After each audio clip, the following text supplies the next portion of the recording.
Hello Stitchy friends, how's everybody doing? Today is Tuesday, October 28th, 2025.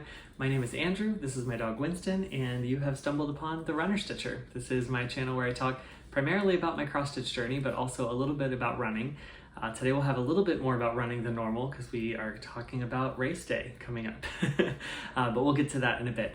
So if you are a new subscriber or if you're new to the channel, welcome. I'm really glad that you're here and spending a little bit of time with Winston and I, and here to enjoy the cross-stitch hobby. And if you are a returning subscriber and friend, thank you so much for coming back. I really appreciate it. It's awesome to share this time with you and interact with you in the comments, and yeah, I hope you've got a project ready to stitch on while I'm here, while we're chatting, and yeah, just really great to have you back, and thank you for spending a little bit of time with me. This week has also gone by quickly. I can't believe that this Friday is the end of October. Time has just gone by so fast this month. I don't know where the month of October has gone, honestly, but all good things. Just a very fast, busy week. I do have a lot to share today. We've got a lot to cover, so I think we're just going to jump right into everything. But real quick before we do, a couple of housekeeping things. The first one is thank you so much to Susan, who took advantage of the Buy Me a Coffee link below. Susan, thank you very much. That was a very kind gesture, and I really do appreciate it. So thank you so much for that. The second sort of housekeeping item is the giveaway from last week. So I was giving away Pop of Halloween from Bent Creek, the pattern, and I didn't hear back from the winner yet. So I'm going to put that comment up here again, and that is Anne Musil 4806. Sorry, couldn't read my notes. So Anne, if you're watching this and you haven't reached out to me yet, please send me an email at therunnerstitcher@gmail.com. Because you are the winner of that pattern. If I don't hear from Anne in the next week on my video, I will draw a new winner from that video. So we'll give Anne another week to try to get in touch with me. Okay, now let's get into the stitching for the week. So total this week, I was actually able to add in 4,143 stitches. Blows my mind because that is a really good stitchy week, and I felt like I just had a lot going on, and it was kind of a busier week anyway, and I was working on some more difficult projects, so I'm really happy that I was able to get that number of stitches completed in the week. And yeah, I think I'm at a period, everybody sort of asked me, how do you get so much stitching done in the week? And I think I'm at a time in my life right now where I do have more stitchy time, and I'm very grateful for that. I know it probably will not always be like this, so I'm taking advantage of it while I can, but I do tend to stitch almost every free minute I've got available. So that kind of contributes to the stitching amount I have, but I know that won't last forever, and I'm just grateful for it right now while it lasts and stitching away. Okay, the first thing I want to talk about then with those 4,000 stitches is hashtag whip into shape. Now, this is the final week for hashtag whip into shape. I can't believe it. I know we started this back in May thinking it would end in August, and then we extended it, but still that whole period of time from May until now has gone by really quickly, and we're almost at the end of this challenge, which is exciting and awesome. It has been so great. For those of you following along, the hashtag whip into shape challenge is one I created for everybody to stitch 10 stitches for every mile that I run in my marathon training. And now that we're getting close to the end, it's been so awesome to see the progress on pieces, the finishes coming out, and really how dedicating that just a little bit of time each week really adds up over the course of months, and really to see what we were able to get done. So this past week for my marathon training, I'm training for the New York City Marathon, which is this coming Sunday, November 2nd. I am getting super excited, and I can't believe it's here already. But so for this week's training for that, I added, I have a total of 244 miles in that training, and that equates to 2,440 stitches, basically since the beginning of September. So that's cool. Almost 250 miles in 2 months. That's pretty good. So like I said, the marathon is coming up this coming Sunday, and I do want to just talk about that a little bit in case you're interested in sort of stitching and following along with all of that. So the race is on Sunday, My start time will be 10:20 a.m. Eastern Standard Time. That's when my wave of runners will kick off at the starting line, and we'll start the race. And so there is an app that you can download. It's called New York Road Runners app, and I'll put a picture up here of what the app sort of looks like in the App Store. You don't need an account or anything to download it. You don't need to sign up for anything to use the app. But when you download it, there is a spot where you can search for and track runners. And you are actually able to put in my bib number and find me. And then throughout the course of the race, you will be able to see me on the map of the course of the race and see where I'm at and kind of track me and watch along. So my bib number is 27705. I'll put that on the screen below too, but 27705. So if you're interested in sort of following along with the race and my race day on Sunday, you can download that app, put in my bib number, and you'll be able to sort of track me throughout the way. And if you are interested in stitching along, that would be awesome as well. You can use that as sort of your guide as to when to start and when to stop. But I would absolutely love it if you wanted to stitch along during the race that day. I'll be doing, it's 26.2 miles. So if you want to stitch for 262 stitches for the amount for the challenge, if you want to stitch for the duration of time that I'm running, if you want to stitch later in the day and sort of still support me that way, I really would appreciate that as well.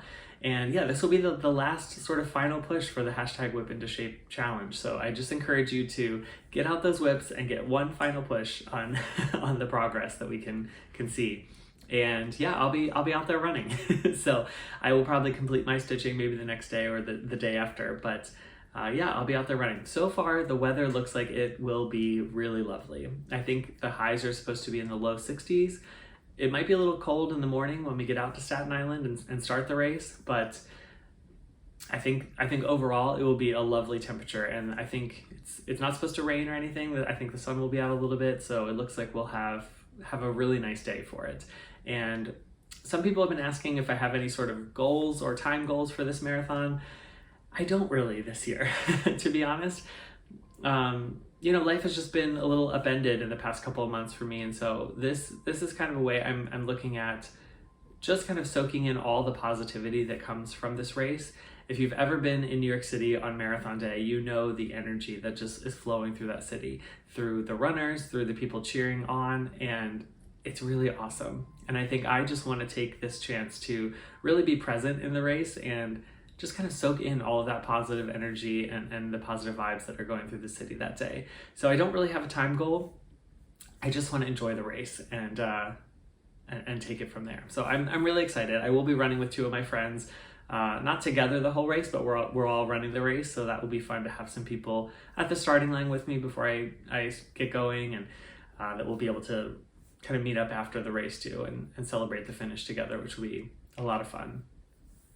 So that's the New York Marathon. If you have any questions, definitely let me know or send me an email to therunnerstitcher@gmail.com. I'm happy to sort of answer any questions, but that's kind of the gist of it. And yeah, I hope if you download the app, I hope you enjoy sort of following along on the day of. And if you're stitching later, thank you so much for that as well.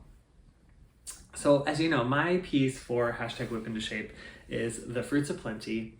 This is from Modern Folk Embroidery. Here's what that looks like. And this has been just such a fun piece to work on this year with this challenge. And I was actually looking at some of my stats for the year so far and realized that I think I've put about 17,000 stitches in the Fruits of Plenty this year.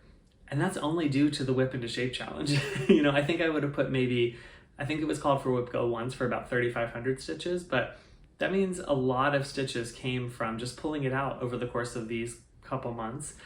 And that's awesome. I'm really, really happy with that. Yeah, so anyway, this week I was able to add in 289 stitches, and that puts me at 63.68%. I will pop a picture up here of where I was at the very beginning of the Whip Into Shape challenge, so you can sort of see the difference with that. And here is where I'm at now. This is stitched on a 32 count vintage smoky white linen, and I'm using two DMC colors. I think it's 890 and 320. And I'm stitching with two strands of floss over two linen threads, 2/2. And this week I continued to work on this section down here. So this like sort of fill in green section. I think I worked in this like the bottom part here, bringing that down a little bit further. And the reason I did that is because there's still a lot of that. I think I called it full coverage last week. Obviously it's not full coverage because there's gaps. You're stitching in the negative, but there's still a lot of gaps in there. But I guess I meant more block stitching. And there's a lot of that. It goes all the way down here further, and then there's even more of it on this side. It kind of mirrors what's up at the top that I've already got completed. So I really wanted to work on that and just kind of get more of that done this week, because there's just going to be so much of it. I didn't want to save it all to do it one time. So that's kind of where I focused for this week. And yeah, I really love this piece. I really, really do love coming back to it and being able to put stitches in each week, and it's been really fun. So that is my Fruits of Plenty by Modern Folk Embroidery. Okay, so next up, let's talk about temperature stitching.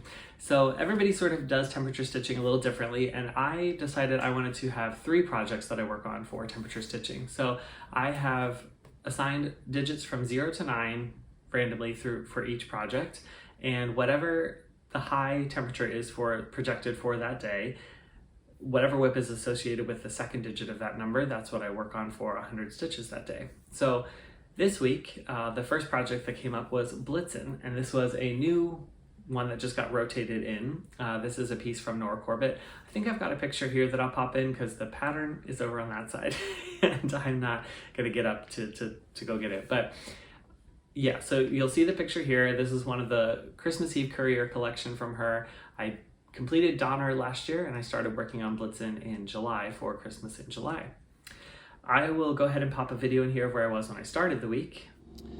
Okay, here's my starting point for Blitzen for the week. I'm just gonna keep working on that section up there and we'll see how far I can get. It's only called for one day, so probably won't be too much, but you'll see a little bit of progress. And this was only called for one day, so only 100 stitches, and I managed to put in 111 stitches, putting me at about 9.25%. So I will show it here where I'm at, and you're not going to see much change, but you will see I added a lot more of these greens in this corner here. So we'll try to zoom in here a little bit, and you can see more of the progress there, but just adding in some of those greens in the corner to get started. So hopefully as this keeps coming out for temperature stitching, I will be able to get more and more completed as we get more days called, but only 100 stitches, so not that much. You'll see here I also have a kind of parked thread, and that's because I know I'm not done with that green yet over there, and I reached my goal of 100 stitches, so I just parked the thread and that's where it kind of left. But this is stitched on a 28 count Colonial Blue Lugana. Maybe it's also from Zweigart, I'm not positive, but I'm stitching with all the called for threads, all the called for, I think the beads I'm switching out for some Delica, but all of the petite treasure braid, cry neck, all of that is what's called for. And yeah, really enjoying it. I was happy to get back to this, but only 100 stitches and only just the green in the corner, so not much to talk about there, but excited to see where this keeps going. Okay, the next category for temperature stitching is the New Start category, and as you know, I started this wonderful piece called Treasury of Compassion from Teresa Kogut, and I talked a little bit last week about the sentiment in the center, and if you want to go back and check that out, you can look at the last week's video where I actually kind of read through the whole thing and talk about it a little bit. But yeah, just really excited to be stitching this and kind of have this reminder in my life each time. So I will put a video in here of where I was when I started the week. All right, here's my starting point for Treasury of Compassion. As you can see, I already got my needle in there and put in a few stitches until I remembered to take this video. So this is the starting point. You'll see how far I get now for 4 days of temperature stitching. And this piece was actually called for 4 days, so I was supposed to put in 400 stitches. I added 434. I don't have a percentage on this because I'm working kind of page by page in markup, so I don't have a full percentage, but here is where I was able to get to. So you can see I definitely made some decent progress there, and I just love the variegation in this thread. This is a Valdani. It's called Golden Autumn. It's a Valdani thread here. kind of see how messy mine is, but yeah, and I just love the colors that come through as I'm stitching. That's been a lot of fun. And yeah, so still working in that top corner, but was able to add in kind of these leaves here and this full flower here in the center, which is kind of exciting. And I'm really enjoying how it's looking so far. This is stitched on a 36 count linen. I don't know who the dyer is. I don't know what the color is. It was just in my stash and happened to be the right size for this piece. And I thought it would look good with this floss. And so I went with it. But I know it's 36 count. So I'm stitching one strand of the Valdani over 2 linen threads for this piece. And yeah, really just enjoying this. I think this was an easy stitch again because you don't have to change colors a lot. It changes automatically. And so those 400 stitches went pretty quickly, but it was a nice reminder for me to stitch on it and kind of pull out the prayer and the verse sentiment and really think about it. So definitely enjoyed this one. And the final piece for temperature stitching is the Witch Whip category, and I was finishing up Celtic Autumn. That was called for, I think, 2 days, but I actually put in 322 stitches, which puts me at about 31.59% of this piece. I'll put a picture up here of what the conversion that I'm doing will look like so you have an idea with that. It's Janet Granger's blog conversion. That's where I found it, at least. And yeah, I'll also put a video in here where I was when I started the week. All right, here's my starting point for Celtic Autumn for the week. I am going to be focusing on her dress down here, so I'll just keep bringing these beautiful colors down here. We'll see how far I can get. And here's where I was able to get to on her this week. Now, you'll notice that there's not too much difference down here in the dress. I did add, I think, another color or two of the orangish there. But I also, if I pull it in a little bit closer, you'll see I added sort of a row of the Krynic that's in here and some of the design that will go in the dress there. So that was fun and actually it's not Krynic, it's Petite Treasure braid for this one, but that was really fun to stitch some bright, shiny colors again. And then when I had the Krynic on my needle, and I still had some left after doing this section, I realized there was a little bit of Krynic over here in this next motif that I could do. So I jumped over there and did these 2 squares of Petite Treasure braid right here. And then I just sort of kept working on this motif here. I wasn't really planning on that because I was kind of excited to get to the dress and have some block stitching, but I just got in the mood to stitch that motif, and so I started going. Now, as I've mentioned before on these smaller motifs, they look beautiful. They really, really do, but there are a lot of color changes. So you're doing sort of 2 or 3 stitches of one color and then moving and then 2 or 3 stitches of another color. So it can be very tedious, and I thought, you know what, if I'm in the mood to do it, I'm just gonna roll with that and let that go.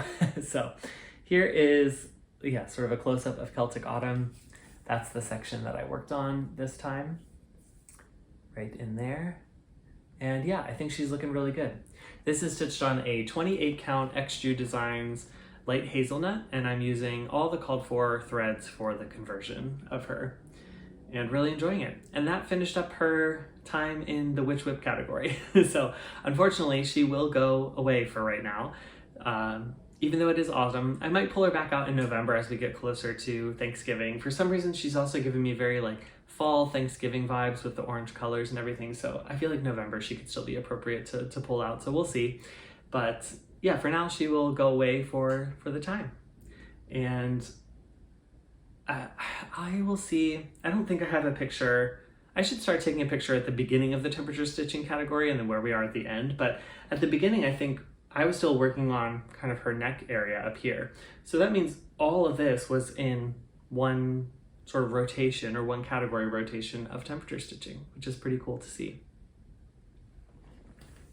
Okay, the next piece I've got for you is the Marvelous Circus. This is a piece charted by Heaven and Earth Designs, designed by Aimee Stewart, and I am doing the supersized max color, largest version that I could, because why not? Here is what this is going to look like in the end. It is a ginormous piece. It's really huge. So I am just way up here in this tiny corner right here, working on this sort of trapeze artist at the moment and the curtain. That's where I am. this was my Whipgo call for the month of October, so that's why I kind of pulled it out and have been working on it this week. As you know, I've been putting it off all month and because I was really just feeling the Halloween stitching, but this week I really got into it, which was nice. I will put in a video here where I was when I started the week. Okay, here's my starting point for the Marvelous Circus, and I think I'm going to try converting this to diagonals. So that's why I've got some parked threads here.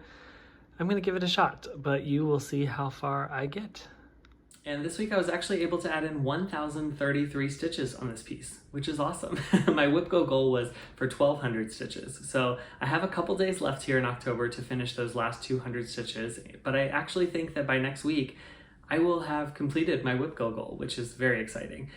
Even though I added 1,033 stitches on this piece, it still only puts me at 0.43%. So I'm not even at a 0.5% yet, and I've already got about, I think it's like 3,000 stitches into the piece. So that gives you an idea of how large it is. But here is where I was able to get to this time. So basically what I did, and apologies for all the parked threads and how messy it all looks, but you saw in the video before, I was doing cross country before, so I had a lot of these like random stitches all throughout here. And I decided I was going to switch back to the diagonal method, which I really enjoy for full coverage. And that's what I did. So I filled in, I think I got through maybe a diagonal here and then another almost full diagonal there. And that's where I am. The last section I worked on was sort of the top of his kind of tights here where there's like a little belt.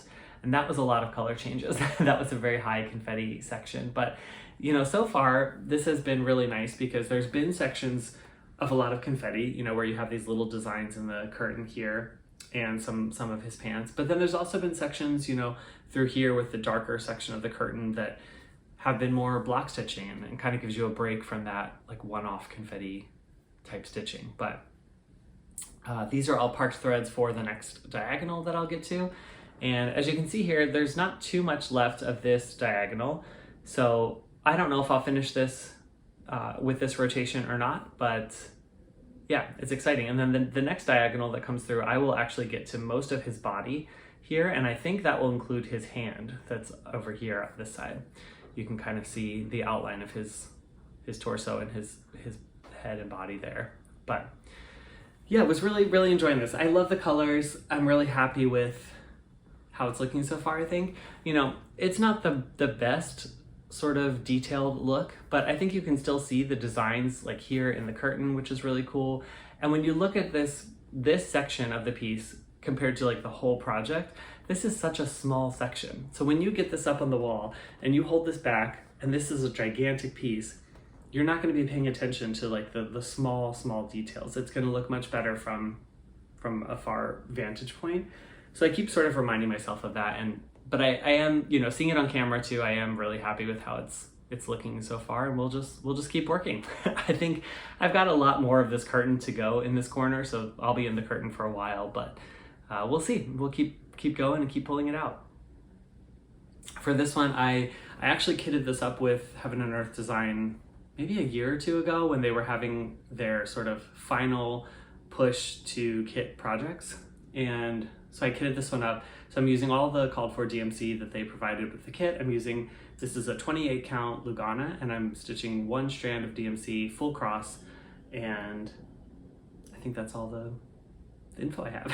But I put this in the Q-snap because I am really enjoying stitching this on my stand and being able to kind of do two-handed stitches with this. So it's a new method for me learning full coverage this way, but I am enjoying it. And I'm also sort of ending my threads on the front, which is something I never did before, and I think that's why it looks more messy here. So I'm kind of trying that out, seeing if I like it.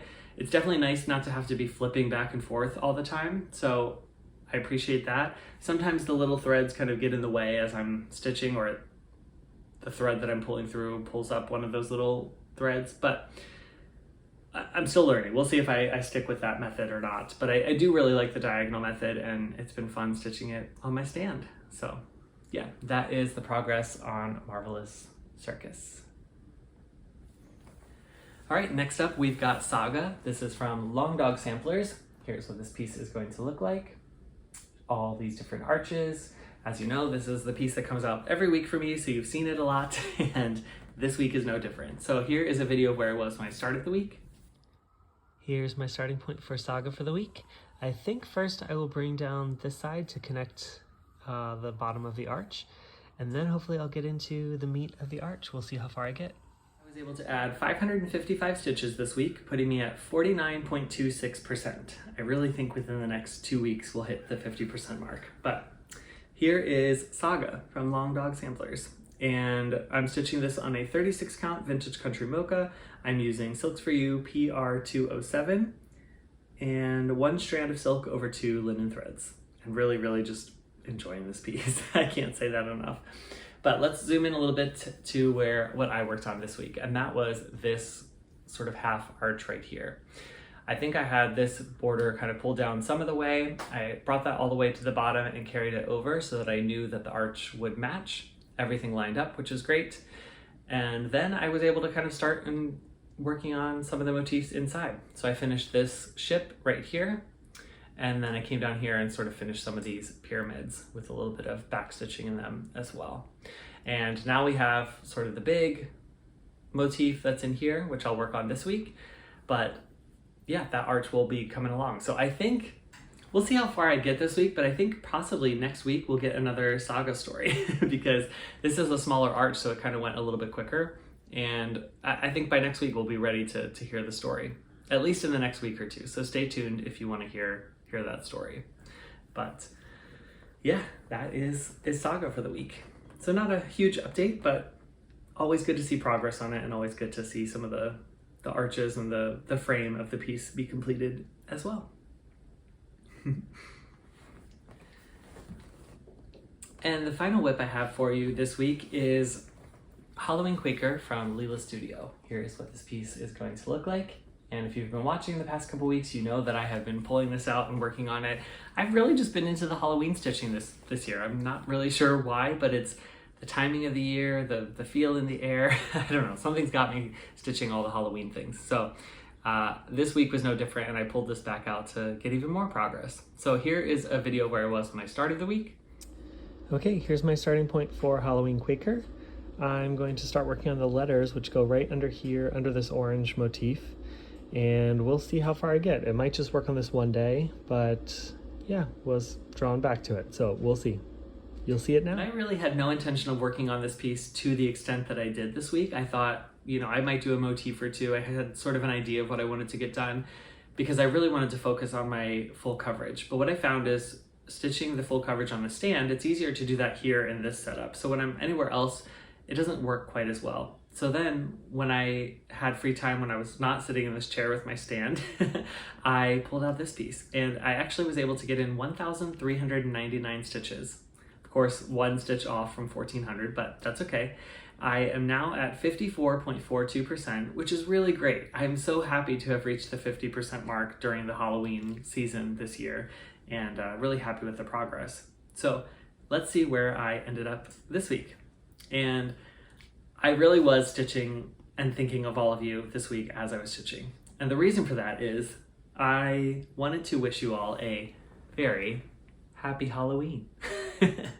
As I was stitching this, I just kept thinking, you know, this will be so fun to have on the video to wish everybody a happy Halloween that's coming up if you celebrate on Friday. And that's really the motif that I wanted to get done this week. So that's what I worked on. And look how cute that little witch is in the center with her green skin and her hat. I really just love it. I love the font too. And yeah, it was fun to stitch those letters and to be thinking about sharing it with you and wishing you all a happy Halloween. Here is the full piece that you'll see where I'm at. There is still, I'm not at the bottom quite yet. There's still the whole sort of town scene below here, and then a few more Quaker motifs on the other side. So I'm not at the bottom of the piece yet, but yeah, I was really happy to sort of do that. And then because I had more time, I decided I would come back up here and start working on a few things. So I added in this little motif here, then I added in this cute little owl here. He is just adorable to me sitting on this branch. And then I decided, you know what, I guess I'm gonna start this cat Quaker. So I did, and I actually got a lot further along than I thought I was going to, but I got about 2.5 cats in and 3 of the sides of the actual Quaker, and most of the center completed as well. So that motif will be done, you know, I hope. My goal is to pull this back out on October 31st for Halloween, and my goal would be to kind of finish this motif, although it is rather large, so I don't know if that's possible or not, but we'll see. This is stitched on a 40 count Haunted by Seraphim Fabrics, and I'm using the Vicky Clayton silk pack conversion. So I'm using all the silks, 1 strand over 2 linen threads. And yeah, really enjoying this as it all kind of comes together. Here's a more close-up of the whole thing. But this was really fun, and again, happy Halloween. Those are all the whips I've got for you this week. So that's what I was working on. Those are the projects that I touched this week. It was a really fun week, and yeah, I hope you enjoyed seeing that progress. But let's jump into plans a little bit. So as you know, Whipgo for October, I had completed my first goal, which was the pancakes piece, and I did that early on in October. My second call for Whipgo was the Marvelous Circus, which you just saw. So I still have about 200 stitches to get into that. I think between tonight and tomorrow evening, when I sit down after dinner to stitch, I think I'll be able to get those 200 stitches in. So hopefully that goal next time will be checked off and completed. Jessie Marie Does Stuff, who is the creator of Whipgo, and she's sort of the queen of Whipgo, if you will. She just posted this week the numbers for November, which means that we sort of know November's number, and then by default, what's left for December. So that was exciting. And my November numbers, I don't remember the actual number. I know that in December, it was funny because it was number 1 and number 25, and then also the free space that was called for December. Those are the 3 that were left, which was funny. But the 2 projects that I'm working on for November were Lighthouse, which is a stamped kit that I have, and Feasting Frenzy, which is a kit from Dimensions. So those will be the 2 goals for November. Now, typically I spin the wheel and see how many stitches I'll work on for each project, which I will do, except I'm filming on my camera now, or on my phone now, so I don't have that wheel in front of me. So I will pop in an extra video of me spinning the wheel so you can see how many stitches each project will get. The goal is for the month of November. All right, I'm here to film the Whipgo stitch count now. So for Whipgo, I have stitch counts on a random Tiny Decisions wheel, and I spin that each time to see how many stitches I'll put into each project. So for November, the 2 numbers that were called were 22, which is my Lighthouse, the stamped kit, and number 3, Feasting Frenzy. So the first number was 22 for Lighthouse, so I'm going to spin this wheel and see how many stitches I'll be putting into that piece. Okay, 1,300 stitches for Lighthouse. And I will spin again for Feasting Frenzy, and we'll see how many stitches that will get. 900. All right, so 1,300 for Lighthouse and 900 for Feasting Frenzy. And I'll put a picture up here of my full Whipgo chart so you can see kind of where I'm at for the year with that. And those will be fun pieces. You know, Lighthouse is a very easy one to pull out because it's a stamped kit, so that makes it easier to work on. And Feasting Frenzy, I'm actually kind of excited to get back to. I think in my new apartment, I have been seeing more birds outside on my patio, and the idea of stitching some, I think there might be a blue jay in Feasting Frenzy, and maybe I can try to get to that, but I'm excited to get that piece back out regardless. Even this time of year, it kind of feels appropriate for that. Other than Whipgo, of course, I'll keep working on temperature stitching, and last week we had a vote because Celtic Autumn was finished in her Witch Whip category. The vote was between Gaia, the Earth Goddess, and Autumn Quaker, and Autumn Quaker won. I kind of had a feeling just because it's the perfect timing for it. So there were 89 votes for Autumn Quaker, and I think there were 41 for Gaia, if I'm not mistaken. I'll put the tallies up here. But yeah, Autumn Quaker won. So I will show that to you just to see, so you can see my starting point on it. This is from Lila Studio, also stitched on a 40 count. This is Winter's Brew by R&R Reproductions. And here's how far I am. So this will be the new Witch Whip category for temperature stitching. Now, of course, I think this happened before one time, but this week, the Witch Whip category, those numbers were not called at all. So unfortunately, Autumn Quaker will not get any stitches this week, but I will put a picture up here of the new temperature stitching chart, And you can see that Treasury of Compassion was called for 4 days and Blitzen was called for 3 days. So those will be the stitches that I put in for temperature stitching this week. Beyond that, as we roll into November, I anticipate not having as much stitchy time this week, and that's because I'm running the marathon.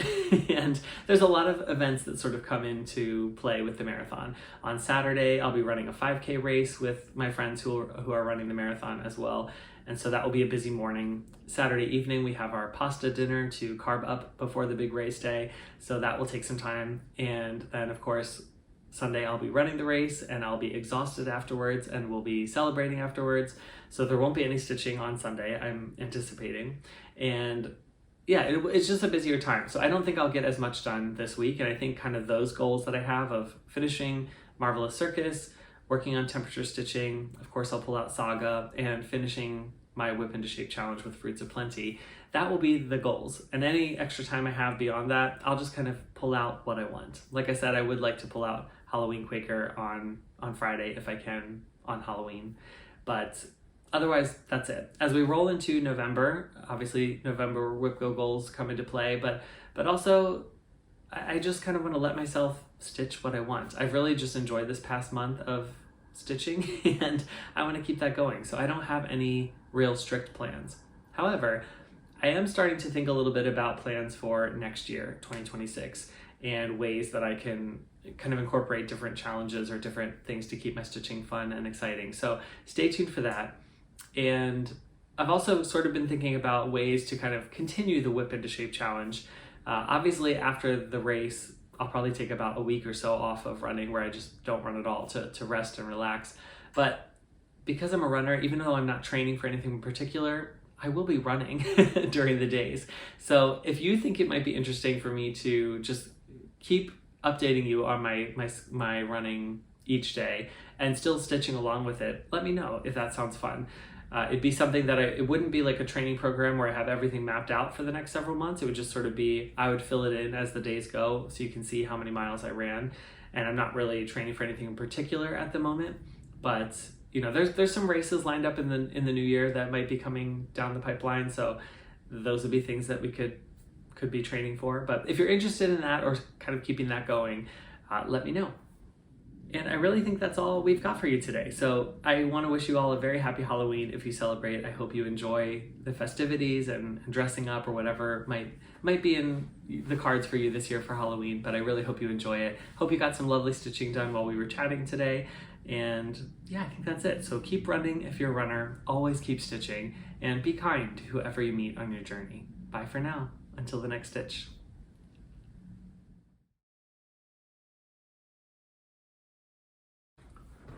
Can you sit down?